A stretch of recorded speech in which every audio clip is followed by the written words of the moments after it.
नमस्कार साथियों।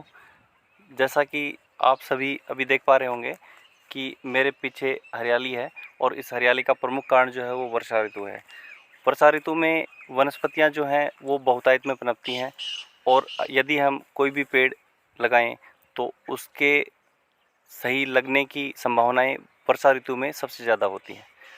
तो मैं आप सभी से आग्रह करूँगा कि आप हर वर्ष कम से कम 5 पेड़ ज़रूर लगाएं।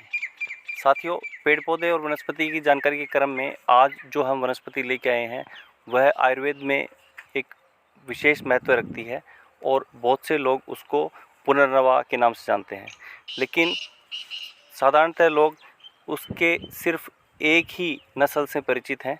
आज मैं आपको उसकी होने वाली प्रमुख 3 नस्लों के बारे में बताऊंगा। वो जो वनस्पति है वह है आपकी यह वाली वनस्पति, जिसको हम लोग पुनर्नवा के नाम से जानते हैं।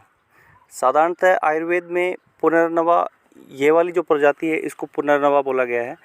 और इसकी अगर मैं पहचान की बात करूं तो यह एक तरह से जंगली बेल है और इसमें जो है यह गुलाबी रंग के फूल आते हैं, देखिए। और अगर हम इसकी बेल को दूसरी तरफ पलट कर देखें तो सामने से यह हरे रंग की होगी और दूसरी तरफ जो है यह देखिए कि सफ़ेद रंग लिए हुई होगी।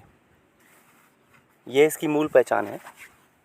साधारणतः ऐसा नहीं देखने के लिए मिलता। पत्ता जो है वो दोनों तरफ से ही एक जैसा ही होता है और उसका रंग भी सामान्यतः एक जैसा ही होता है। यह विभिन्नता संभव है कि वह सामने से जो है ज़्यादा स्मूथ हो और पीछे से खुरदरा हो, मगर पुनर्नवा जो है इसका जो पत्ता है वह सामने से बिल्कुल हरा और पीछे से सफ़ेद रंग लिए होता है, देखिए। तो यह जो वनस्पति है इसका उपयोग बहुतायत में किडनी संबंधी रोगों को और शरीर में बहुत सारे अंगों को पुनर्जीवित करने के लिए, नया करने के लिए इसका बहुतायत में इस्तेमाल किया जाता है। मुख्यतः इस वनस्पति की जो जड़ है उसका इस्तेमाल किया जाता है और साधारणतः हम चाहें तो इसके पंचांग का भी इस्तेमाल कर सकते हैं। यह जो वनस्पति है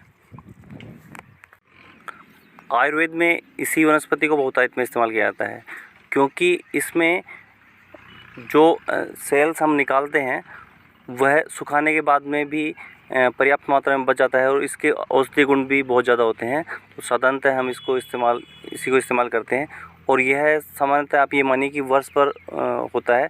मूल रूप से तो यह बरसात ऋतु में ही पनपता है, लेकिन इसकी उपलब्धता जो है वो बहुत ज़्यादा जब सर्दी होती है तब भी इसकी बहुतायत में उपलब्धता होती है। लेकिन इसकी जो अन्य 2 प्रजातियां हैं वो वर्षा ऋतु के जाते जाते ही नष्ट होना स्टार्ट हो जाती हैं। आइए इसकी जो दूसरी प्रजाति है उससे आपका परिचय करवाते हैं। दूसरी जो प्रजाति है वो आपका है ये वाला पुनर्नवा। इसको हम श्याम पुनर्नवा कहते हैं और स्थानीय भाषा में हम इसको साटी बोलते हैं। जो सबसे पहले जिस वनस्पति का मैंने आपसे परिचय करवाया था वह जो है वो जंगली जो है साटी बोलते हैं उसको।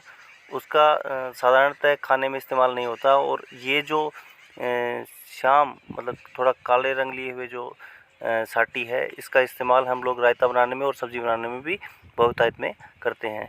इसमें बहुत सारे खनिज लवण पाए जाते हैं और इसी के कारण इसका जो स्वाद है वह थोड़ा सा नमकीन होता है।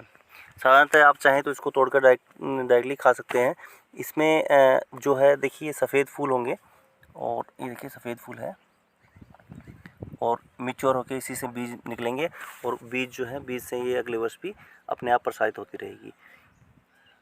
ये देखिए यह वनस्पति फैल के काफ़ी बड़ा रूप ले लेती है। इसका जो है बड़ा रूप का भी मैं आपको दिखा देता हूँ, क्योंकि यहाँ बहुतायत में उपलब्ध हैं।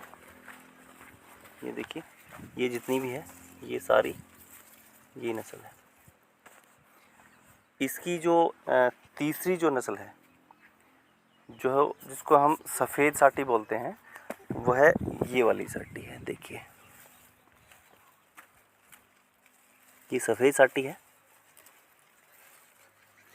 यह थोड़ी कम ही पाई जाती है और इस सफ़ेद साटी में जो है इसकी जो सेल्स हैं देखिए स्टेम है ये बहुत ही ज़्यादा हरी होती हैं और इसका पत्ता भी थोड़ा हरा ही होगा, लेकिन जिसको हम काली साटी बोलते हैं, काली साटी जो है उसका जो तना है वह थोड़ा सा लाल रंग लिए हुए होता है। उसको भी मैं दिखाता हूँ आपको। देखिए ये जो है ये है आपकी काली साटी। इसका जो तना है, तना क्या जो बेल है वह थोड़ी सी लाल रंग लिए हुए होती है। बोले क्या ना बेटा, अब शायद आप अभी वर्तमान में इससे भेद नहीं कर पा रहे होंगे, लेकिन अगर हम इसको साथ में रख के अगर इसका अध्ययन करें तो हम पाएंगे कि दोनों में जो है अंतर होता है। देखिए ये जो है ये काली साटी है और यह जो है यह सफ़ेद साटी है। तो अब जब हम दोनों का एक साथ तुलनात्मक अध्ययन करते हैं तो आप साफ साफ इन दोनों के रंग में थोड़ा बहुत परिवर्तन महसूस कर पा रहे होंगे। देखिए ज़्यादातर ग्रामीण क्षेत्र में निवास करने वाले लोग ऐसी ही वनस्पति जो बिल्कुल शुद्ध होती हैं और जो पोषण से भरपूर होती हैं उनका फ़ायदा ज़्यादा से ज़्यादा उठाते हैं, और इसी की वजह से वह बहुत सारे रोगों से बच जाते हैं। जो शहरी क्षेत्र के लोग हैं वो ज़्यादातर जो फल या सब्जियां खाते हैं उनमें हानिकारक केमिकलों का इस्तेमाल किया जाता है, जिसके कारण से वो लोग लगातार बीमार होते रहते हैं। साथियों, आशा करता हूँ कि मेरे द्वारा दी गई जानकारी इस वनस्पति के बारे में आप सभी को पसंद आई होगी। आप मेरे चैनल को सब्सक्राइब करें, लाइक करें, शेयर करें। धन्यवाद।